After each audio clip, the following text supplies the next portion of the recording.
welcome back to the Tea and a Butty podcast. I'm Dominic. And I'm Erica. And today's episode is about desert island discs. What are desert island discs, Dominic? It's funny you should ask that, because I was just about to tell you. We're basing this on the original BBC Radio 4 programme called Desert Island Discs, which has been running since about 1942. That's so crazy. And, I mean, it's been voted, I think, the best radio programme ever. Because it's had so many people on it. It's had so many, like, famous people and... Yeah, like... Everyone. Yeah. Anyone and everyone who's ever been anyone is on it. Anyone and everyone who has ever been anyone. And it's each week a guest, which is called a castaway. Yeah. During the programme, is asked to choose 8 recordings, usually but not always music. So they can be like recordings of speeches, could be like poems, yeah. Could be. It doesn't have to be a song or an album or whatever, you know. Maybe like even a book on recording of an audiobook. A recording of an audiobook, yes, yeah. Exactly. But then they can also choose a book, their favourite book, and a luxury item, which could be anything from, whatever, Yeah, anything. Anything that they'd choose to take if they were to be cast away on a desert island. I've heard about this since I was a kid, and I didn't know. What's your desert island discs? Well, not what's your desert island discs, but what things would you take with you if you were on a desert island? Yes. Well, yes. Always been that kind of thing. Oh, if you were stranded on a desert island, what? Usually it's just like, what 3 things would you have with you? Yeah. But I wonder, was that already a thing, or did it come from this? You're telling me this started in the 40s. It started in the 40s. It was on the BBC Forces programme in 1942, and then it went like to the Home Service. This is before like Radio 1 and Radio 2 were kind of like invented. Mm-hmm. And then now it's been on Radio 4 since, I think, like, the 60s or something. Yeah. Whenever Radio 4 was... And since we're not being asked by the BBC to come on and share our desert island discs, we're just going to share them with you. I mean, this is like perfect podcast material right here. You know? I think usually on the show, though, they play the song, don't they? They play the song. We're not going to be playing any songs because of copyright. Because we're going to be putting this up on YouTube, and we haven't got nearly enough money to pay for copyright. So, yeah, I mean, just look up the songs. We'll yeah, say and you them might know. Yeah, enough. We'll say them slowly enough. Yeah, that you can look them up. Yes. Be sure to let us know. Like, where should we have you tell us? I don't know. Wherever you want to. We're on all the social medias at TButty, TEABUTTY. So be sure and let us know what your desert island discs are, which book you would take with you, and which luxury item. I'm really curious to know what people would take with them. It's just a fun thing. Obviously, it's a fun little thing. You don't have to put too much thought into it. You don't have to put too much thought. We're not asking you to actually go to a desert island and like live there, No. So yeah, just let us know. But yes, continue on. The guests, each week a guest is asked their desert island discs and their luxury item and book, and whilst discussing their lives and the reasons for their choices. Yeah. It was devised by and originally presented by Roy Plomley.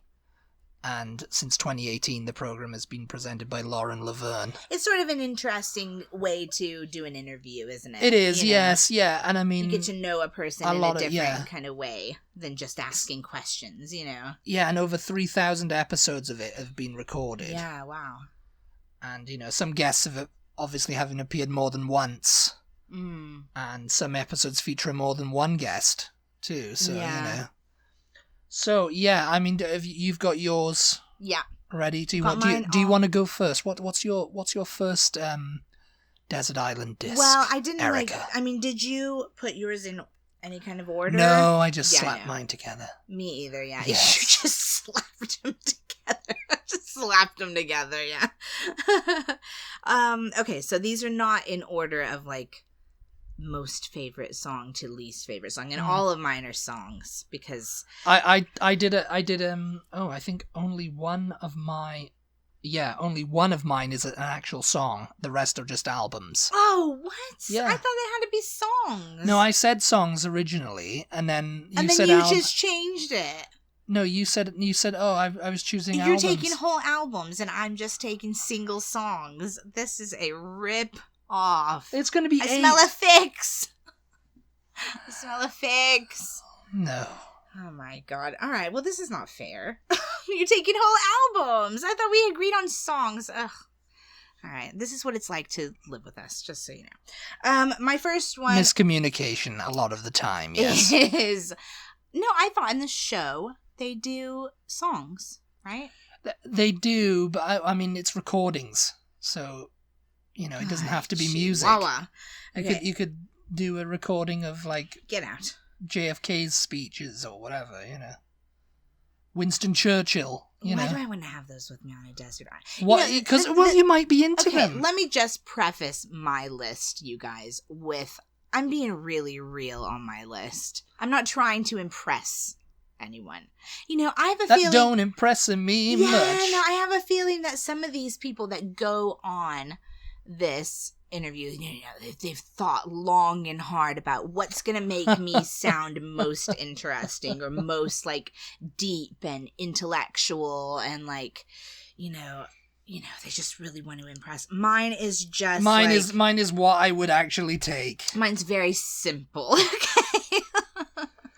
I didn't think about, like, what is going to make me seem, the most intellectual. Okay. So my first one is the song "Don't Let Me Down" by the Beatles. Yeah. Because I had to have the Beatles in there, obviously. So since I wasn't allowed an entire album, do you want to take "Let It Be" with you then? Nah. If I was gonna take one Beatles that actually album, wasn't actually on the original "Let It Be" album, but it appeared on "Let It Be Naked." So yeah, no. If I was going to take one album with me of the Beatles. Because I think I've sort of... I don't think I have any repeats of any one artist. I try to, like, take a mix. So I've got repeats. If I had to take one Beatles album with me, since you're a big cheater, pumpkin eater... You're a pumpkin eater. It would be the White Album. I would take the White Album. Okay. But... because we're only doing songs, I thought it's Don't Let Me Down by the Beatles. I don't know that it's my all-time favorite Beatles song, but... It's up there. It's right now, and it has been for quite a while, Don't Let Me Down. The combination of John Lennon and Paul McCartney's voices in that song. It's not so much about the lyrics, obviously. You just love the rooftop performance Usually of it. I'm a lyrics kind of You can't wait for that to be in glorious HD in the 6th part. Is it... Oh, no, it's 3-part, isn't it? 6 hours. 6 hour long. Get back. Yeah. Thing, yeah. Hashtag not sponsored. Hashtag not sponsored, but wish we were. Because we want to see that, don't we? Obsessed with it. But yeah, anyway. So the next one that I chose is God Only Knows by the Beach Boys. Oh, yeah, that's a good one. Yeah, such a good song. Yeah. It's a really good song. I don't know, would Pet Sounds be... If I was taking there's a couple of good songs on it. Yeah, there's a couple of good songs. There are. Yeah. I don't know, but anyway, Caroline, I'm taking God Only Knows because that is just such a good song. The third song that I'm going to take is American Girl by Tom Petty and the Heartbreakers. Oh yeah, that is just my theme. Yeah, copyright. That's just my copyright. Theme. I just love it, you guys. I just absolutely love it. Well, she was an American girl. It's like you cannot beat that. Just his voice and so good. If I was going to take Tom Petty and the Heartbreakers, I think that I would take an album I'm talking about. I think I would take a Greatest Hits. A Greatest Hits? Yeah. Because their hits if it was up to me, hits. just me, I'd take Full Moon Fever, but that was a solo album of his. Oh, yeah. But the Heartbreakers worked on it, so... Yeah. I do a Greatest Hits because just their hits are the top for me. Yeah. My next one is A Change Is Gonna Come by Sam Cooke. Sam Cooke, yeah, it's another good one. Oh, such a good song. I could listen to that song just forever, probably. Yeah. Number 5 is Diamonds on the Soles of Her Shoes by Paul Simon. This song, if you've never heard of it, guys, is off of his Graceland album, and I would probably consider bringing that entire album with me if I was bringing albums rather than songs, like someone I know. Rather than songs, I mean, I've got one song on mine, so I was actually just about to change it now because I'm thinking, No, you. No, my stuff can't influence you. No, it's not. I just thought of something. Number 6 on my list is Just Like a Woman by Bob Dylan. Yeah, that's a good one. That song is absolute perfection. I don't know, though. I was having a little bit of difficulty. Would I choose just him singing it, or would I choose the him and George Harrison version? Yeah, from the Concert for Bangladesh. Yeah. Concert for Bangladesh is a good album. I'd take that one.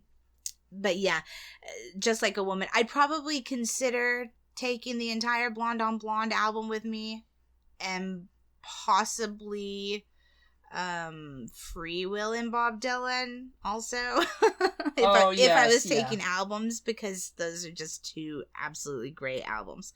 Number 7 is, and I almost forgot about this song, and it just came to me at the last second, In the Wee Small Hours of the Morning by Frank Sinatra. Frank Sinatra. Oh, so good. I can just imagine me like laying on a beach and listening to him singing that to me every night. I would never get tired of that.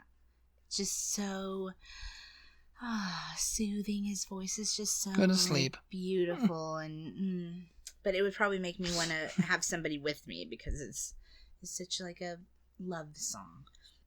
And speaking of love songs, my last one, I had a really, really, really hard time just choosing 8 songs, because, there's a lot of songs that I like.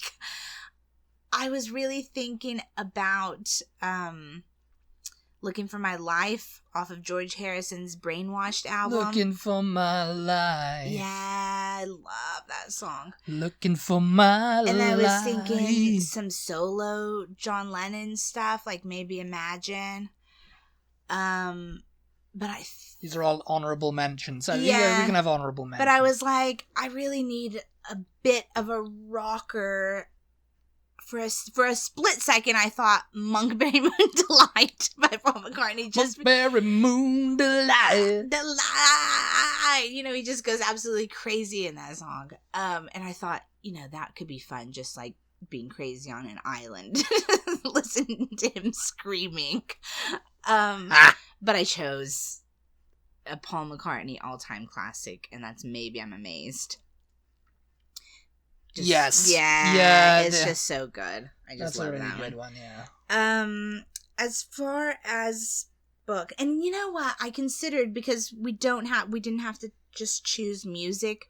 I did consider the entire Harry Potter collection audio, but I was like, nah, I'd probably rather have a book. I'd probably rather have music. Okay, yeah. Yeah, so then I compromised with myself, and I chose Harry Potter and the Order of the Phoenix for the book that I would take. Yes. Yeah. You like, that's your favorite one of the series? I think series? so, yeah. It's got a little bit of everything. I think that the story really progressed to a good point by that book. Yeah. And the only thing that I was not a super, super fan of was the tension between Harry and Dumbledore. Dumbledore was quite ignoring Harry in that book, and Harry was getting really frustrated. And me as a reader then was getting frustrated as well. Well, what's Dumbledore up to? Yes, come on. But Dumbledore's got some great moments in that book, because that's the one that Umbridge comes to Hogwarts, and so she's teaching Defense Against the Dark Arts. And then she takes over as headmaster, and Dumbledore's got to leave, and he's got some fun moments in that book. And then there's the whole Harry's created this Dumbledore's army, and he's teaching everybody how to do like the Patronus charms. It's just a really fun, good book. You know, there's a lot of fun things happening. Fred and George are getting more into all of their business ideas. Yeah, their business, their joke stuff, you know, their joke products and everything.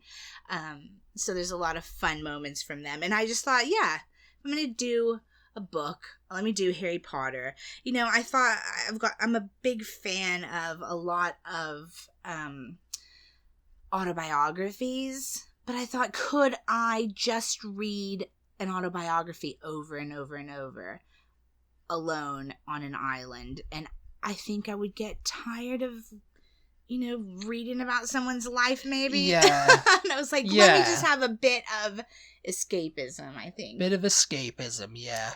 As for the luxury item that I would choose... What is it? Do you want to have a guess? I think I want you to guess what you think. Because you're never going to guess it, I don't think. Let's do 3 guesses. You can do 3 guesses. Okay, a ponytail? A ponytail? Oh, like a ponytail holder, you mean? Ponytail holder. Like a scrunchie. Yeah, I was like, you want me to take my ponytail would be a luxury item. No. That's a good guess, though. I mean, yeah, it's going to get hot and sweaty on a desert island, isn't it? Slides. No, I really did think about shoes because that's super practical, obviously. I mean, it's practical, but it can be absolutely anything, yeah. So. I mean, obviously, if you're on a desert island, you would probably like to have a pair of shoes when you're going to do whatever you need to do on that island, you know. But no, it's not shoes. Well, I don't know, then. I mean... One more guess. A toothbrush. Oh, you're thinking way too practically. No. I did think about shoes. I really thought, shoes. Ice cream that seems or something, the most isn't obvious. I thought shoes seems the most obvious. I thought, you know what, a pillow. And then I thought, do I want to be laying on a pillow on like the sand on the ground and have bugs crawling all over me and everything? Maybe a whole bed. Maybe I want to take a bed to get me up off the ground. That might be good. But then I thought, no, that's a little too practical also. So I chose a solar-powered freezer. I have no idea whether that exists. Stocked full of an assortment of ice cream. And I mean, you have to be very sparing with that ice cream. You don't know how big the freezer is. The freezer could be like one of those massive... A walk-in freezer. Yeah. Solar powered. And it's just like stocked, you know, top to bottom, just all the ice cream. All the ice creams that you can imagine. Yes. Yeah, well, I thought it was ice cream. That's my 4th guess right there, so yes. All right, let's have your discs now. My discs, my records, my vinyl, my, you know, I mean, yeah. I mean, it's not really discs now, is it? You know, discs, yeah. It's not, it's kind of like, you know, now it would be, I mean, I guess some people your phone with, you know, a massive amount of storage, you know. Yeah. My first one, actually, you said it, was the White Album.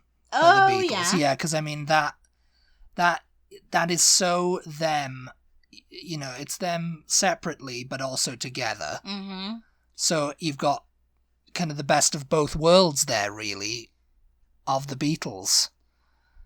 And 1968 and everything, and it's a double album, so you know, it's got everything. That's what I thought too. It was like you get extra Beatles music with that album. I mean, you would with Sgt. Pepper as well, but but now the White Album's just so representative of each of them. Yeah, I mean that point in their lives, and you know, a little bit after too, but yeah, and so that was my first choice, and the next one actually is a song.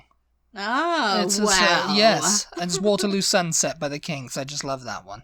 Oh, and it's my dad's favourite too, actually, I think. Oh, yeah. So, but, you know, he played it enough that it's in my head too now. You know, it's just one of those great... But you don't love the Kinks enough to take an entire album, is that I what you're telling me? I take a greatest hits of them, yeah.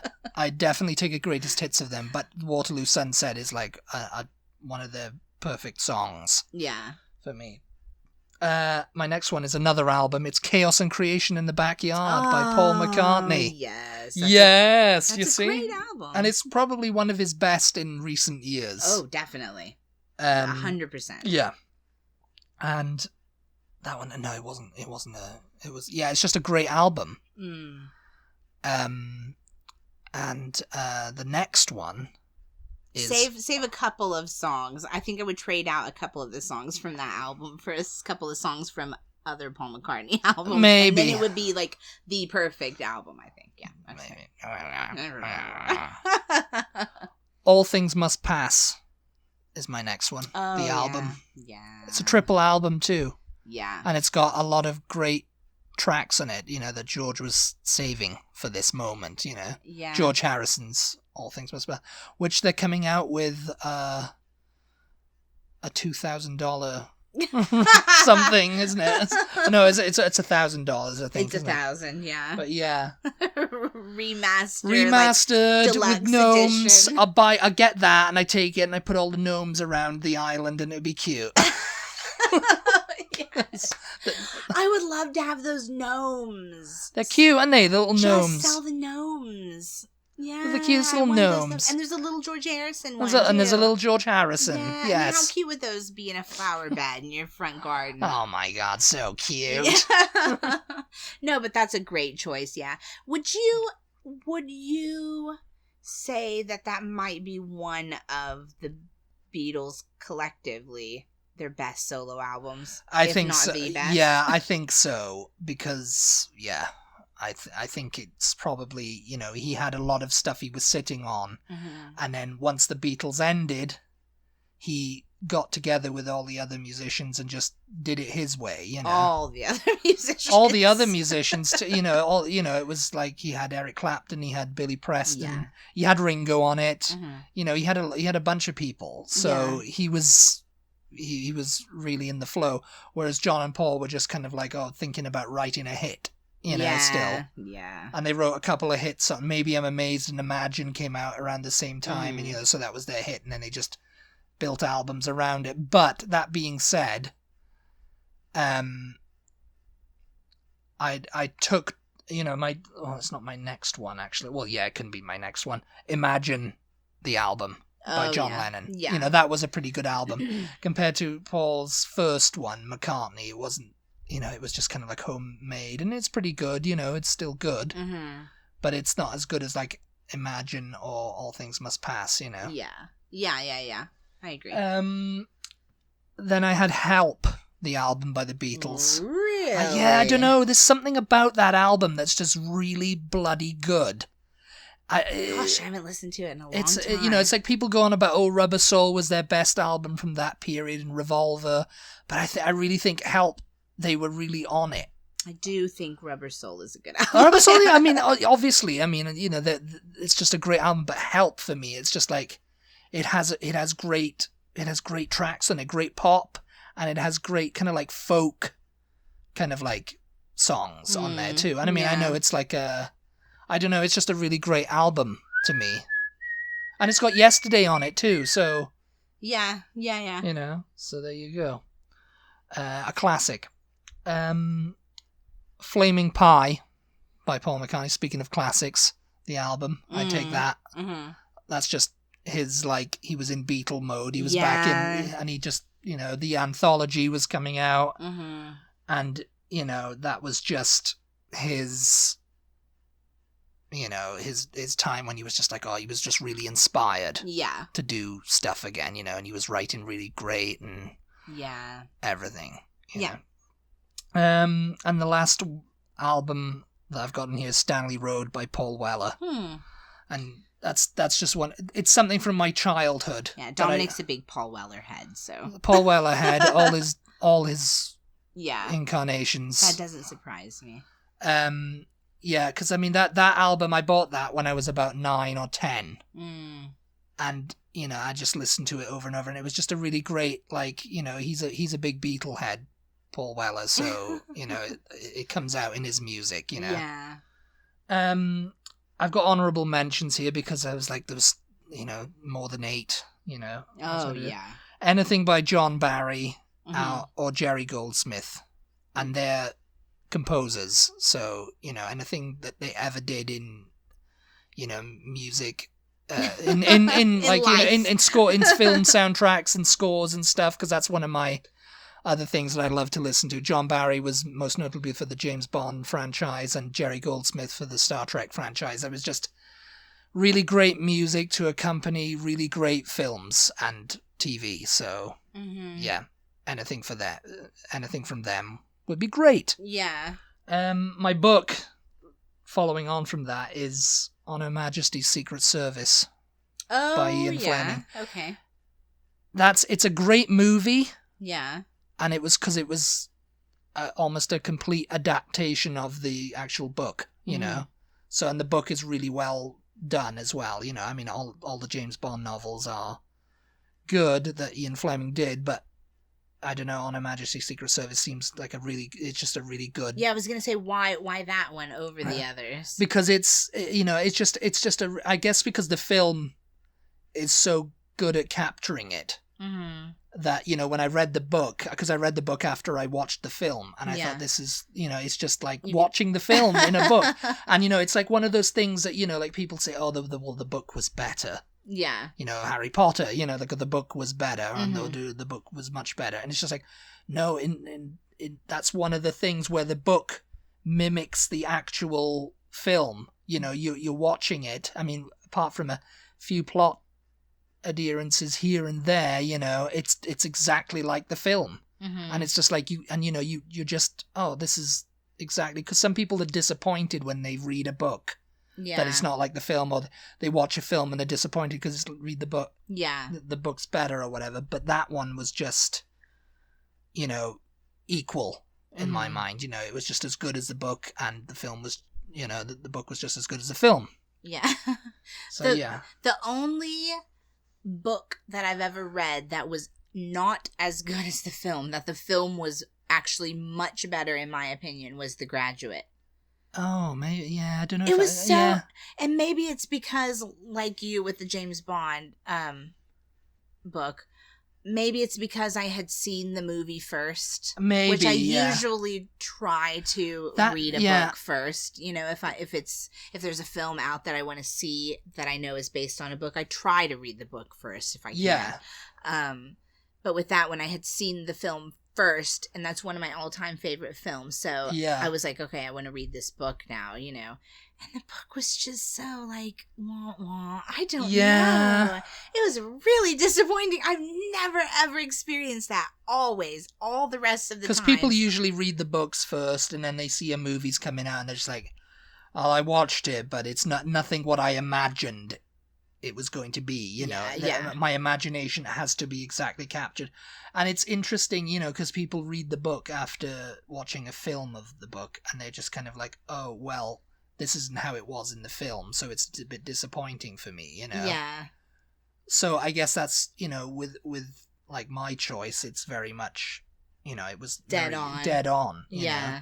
Which that doesn't happen very often. That doesn't happen, and especially in the James Bond franchise, because you know, they made it more for like a general audience, you know, rather than the people who were really into the books, you know. Yeah. So it was like, oh, too exciting for kids and everything, you know. Yeah, because you said, what have you told me about the James Bond books? Like, they're quite different from the movies. Yes, because well, I mean, some of them are quite different. Some of them are just recycled plots from the earlier films. And I think The Spy Who Loved Me, which is probably considered Roger Moore's best outing as James Bond, the book is nothing like that. I mean, I haven't read the book, but that was one of the things that Fleming had put in his will: never adapt The Spy Who Loved Me in the book. You can use the title, but you can never adapt because it was kind of like he didn't like it because he'd written it in the style of like, oh, this is a memoirs of a woman writing. Okay. And I think Bond didn't really feature much in it or something, and you know, it was you know, he just, you know, it came out. I think he liked it when he wrote it and he came out, but everybody was just like, oh, it's not very good, and he was like, yeah, well, actually, I hate that one. Don't bother. So yeah, I mean, the guy had his flaws. I mean, a product of his time. Yeah. At the end of the day, and so the books reflect that. Yeah. So yeah, and by the time they were making the movies in the 70s, attitudes had changed, and of course nowadays it's complete change. They've run out of like source material. Yeah. And they can only use bits and pieces of like names for like the books for the films and stuff. So yeah, my luxury item would be a guitar. Oh yeah. Yeah. Yeah. Not a freezer full of ice cream. Wow, aren't you? Because I like to play the guitar, don't I? Aren't you just out of luck there? Yeah, I mean, ice cream. I figured that was my fourth guess, so, I was getting to the ice cream. Yeah, no, you chose a lot of good albums. I thought, it's just... So I'm good. I'm good on that score, and it's real. I'm not trying to be like, oh, I want Leonard Cohen or whatever. Just so I can look intellectual or whatever. And the book I'm going to take is, The Iliad or War and Peace. War and Peace. Yeah. Or something like even more just completely obscure. Some kind of self-help something. I don't know. Self-help. Not that there's anything wrong with any of that, of course, if that's what you're into. But if you're into that, good for you. That's great. We're trying to be as real as possible. Trying to be real here. And maybe even a little bit silly, I guess, with our, freezer full of ice cream. Yours well, no, that's not silly, because you would actually have a freezer full of ice cream. If I could. He's like, have you got my freezer full of ice cream? Was it delivered here? Did it come ahead? It's like, who needs a bed when you got a freezer full of ice cream? I can just sleep in there when I need to keep cool. Yes. Anyway, we hope you guys enjoyed this episode. Thank you so much, as always, for tuning in. Be sure to follow us on social media. Be sure to check out our Patreon if you are interested in more podcasts. More talking bits and pieces and stuff, Photos. Extra things. Behind the scenes footage. Okay, you just bloopers now. Check out our Patreon. We might get bloopers on there, actually. Check out our Patreon. We so will not. Check out our Patreon page for, more specific extras and benefits that you can get by becoming a patron. And we will talk to you next time. Goodbye, everybody. Bye. Bye.